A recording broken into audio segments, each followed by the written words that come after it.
നികുതിയില്ലാത്ത ഇന്ത്യയിലെ ഒരേയൊരു സംസ്ഥാനം എന്തുകൊണ്ടെന്നറിയണ്ടേ? നികുതിയില്ലാത്ത ഇന്ത്യയിലെ ഒരേയൊരു സംസ്ഥാനം അവിടുത്തെ ഭൂപ്രകൃതി കൊണ്ടും വിഭവങ്ങൾ കൊണ്ടും ധാരാളം പ്രത്യേകതകളുള്ള സ്ഥലം. സിക്കിമിനെ വിവരിക്കണമെങ്കിൽ ചുരുങ്ങിയ വാക്കുകൾ പോരാതെ വരും നമുക്ക്.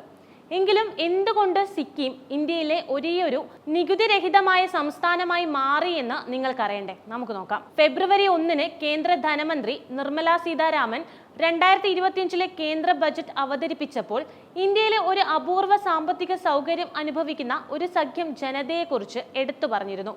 സിക്കിമിന്റെ നികുതിരഹിത പദവി എന്താണ് അതിന്റെ പ്രത്യേകത എന്ന് നോക്കാം. ഇന്ത്യയിലെ ഏറ്റവും മനോഹരമായ സംസ്ഥാനമാണ് സിക്കിം. ഇവിടെ ജനങ്ങൾ അവരുടെ വരുമാനത്തിന് ആദായ നികുതി നൽകേണ്ടതില്ല. ഇതിന് ഭരണഘടനയിലെ ആർട്ടിക്കിൾ 371F എന്ന വ്യവസ്ഥയും ഇൻകം ടാക്സ് ആക്ട് 1961 സെക്ഷൻ 1026 എന്ന നിയമവുമാണ് അടിസ്ഥാനമായിരിക്കുന്നത്. സിക്കിമിലെ സിക്കിം സബ്ജക്ട്സ് റെഗുലേഷൻ 1961 പ്രകാരം ഔദ്യോഗികമായി സിക്കിമീസായി അംഗീകൃതമായിട്ടുള്ളവർക്കാണ് ഈ നികുതി ഇളവ് ബാധകമാവുന്നത്. ഇതിൽ ശമ്പളത്തോടൊപ്പം പലിശ, വരുമാനം, ലാഭവിഹിതം തുടങ്ങിയവയും ഉൾപ്പെടുന്നുണ്ട്. അതായത് സിക്കിമിലെ ചിലർ കോടികൾ വരുമാനം ഉണ്ടാക്കിയാലും അവർക്കൊരിക്കലും നികുതി അടയ്ക്കേണ്ടി വരുന്നില്ല. ഇതര സംസ്ഥാനങ്ങളിൽ നിന്ന് സിക്കിം എങ്ങനെ വ്യത്യസ്തമാണ് എന്നറിയാം. മറ്റ് സംസ്ഥാനങ്ങളിലെ ജനങ്ങൾക്ക് ഒരു നിശ്ചിത വരുമാന പരിധി കടന്നാൽ ആദായ നികുതി അടയ്ക്കേണ്ടതുണ്ട്.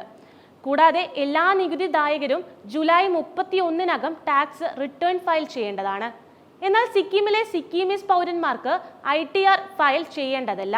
ചരിത്രപരമായ പശ്ചാത്തലം എന്തെന്ന് നോക്കാം.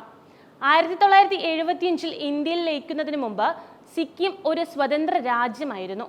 ലയനം നടന്നപ്പോൾ അവിടുത്തെ പൗരന്മാരുടെ സാമ്പത്തിക അവകാശങ്ങൾ സംരക്ഷിക്കാനായി പ്രത്യേക നികുതി ഇളവുകൾ അനുവദിച്ചു.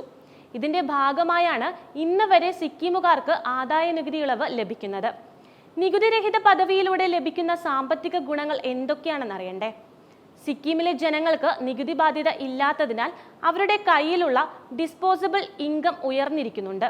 ഇതിന്റെ പ്രധാന ഗുണങ്ങൾ താഴെ പറയുന്നവയാണ്.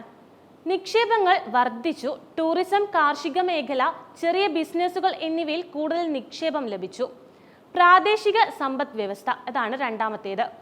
ജനങ്ങൾക്ക് കൂടുതൽ ഉപഭോക്തൃശേഷി ലഭിച്ചതോടെ പ്രാദേശികത്തെ വ്യാപാരം പുരോഗമിക്കുന്നു. മൂന്നാമത് ഇൻവെസ്റ്റ്മെന്റിനുള്ള ആകർഷണ കേന്ദ്രമാണ്. നികുതി മുക്ത പദവി കൊണ്ട് സിക്കിം മറ്റു സംസ്ഥാനങ്ങളെക്കാൾ മത്സരാധിഷ്ഠിതമായ സാഹചര്യത്തിലേക്ക് മാറുന്നുണ്ട്. ഇന്ത്യയിലെ മറ്റു ചില നികുതി ഇളവുകൾ അറിയണ്ടേ? സിക്കിം മുഴുവനായും നികുതി മുക്തമാവുമ്പോഴും ഇന്ത്യയിൽ ചില പ്രത്യേക വരുമാനങ്ങൾക്ക് നികുതി നൽകേണ്ടതില്ല. അതെന്തൊക്കെയാണെന്ന് നമുക്ക് നോക്കാം. കാർഷിക വരുമാനം.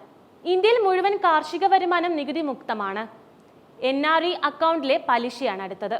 വിദേശത്തുള്ള NRIക്കാർക്ക് ഈ അക്കൗണ്ടിലെ പലിശ പൂർണ്ണമായും നികുതി ഒഴിവാക്കുന്നുണ്ട്. അടുത്തത് സ്കോളർഷിപ്പാണ്.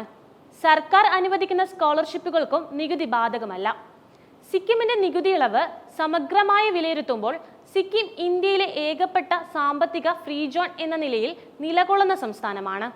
രാജ്യത്തിന്റെ സാധാരണ നികുതി നിയമങ്ങൾ ഇവിടുത്തെ ജനങ്ങളെ ബാധിക്കുന്നതേയില്ല. ഇത് ഈ ജനതയുടെ സാമ്പത്തിക സുരക്ഷ ഉറപ്പാക്കുന്ന ഒരു പ്രധാന ഘടകമാണ്. മറ്റ് സംസ്ഥാനങ്ങൾ സാധാരണ നികുതിയോടനുബന്ധിച്ച് പ്രവർത്തിക്കുമ്പോൾ സിക്കിം അതിന്റെ പദവി നിലനിർത്തിയിരിക്കുകയാണ്. ഇത് ഭാവിയിൽ മാറ്റം വരുമോ എന്ന് പറയാനാവില്ല. പക്ഷേ ഇപ്പോഴത്തെ സാഹചര്യത്തിൽ സിക്കിമീസുകാർക്ക് ഇന്ത്യയിൽ ഏറ്റവും വലിയ നികുതി മുക്ത സൗകര്യമാണ് ലഭ്യമാക്കുന്നത്.